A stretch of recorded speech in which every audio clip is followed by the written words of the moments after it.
Welcome to this video on solving linear equations using technology. There's two processes we're going to explore today, and I'll go through my preferred process first.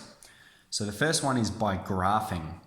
So what we're going to do is we're going to graph both of these lines. These are both equations of a line because they only have one variable, and we're going to find where they intersect.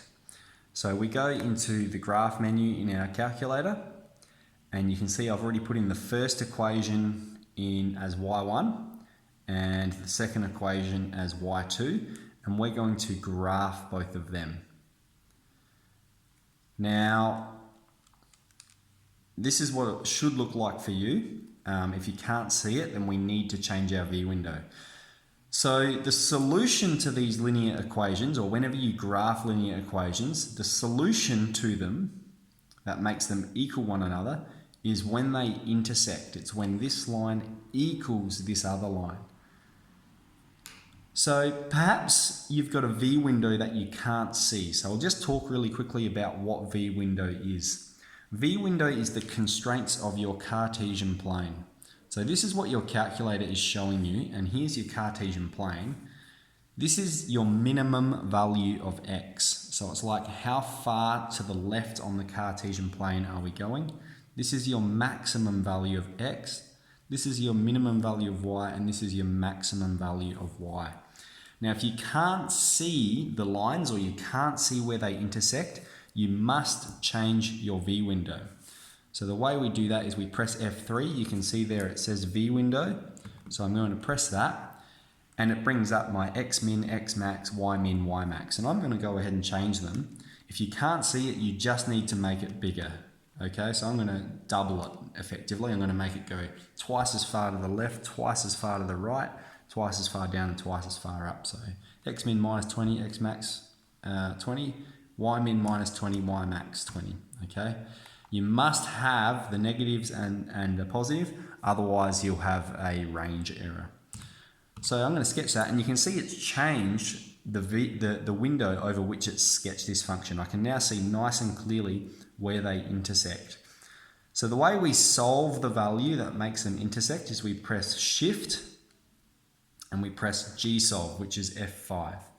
G-solve, and the intersection one is ISCT. So I'm going to press that, and it's given me X is minus 8.5.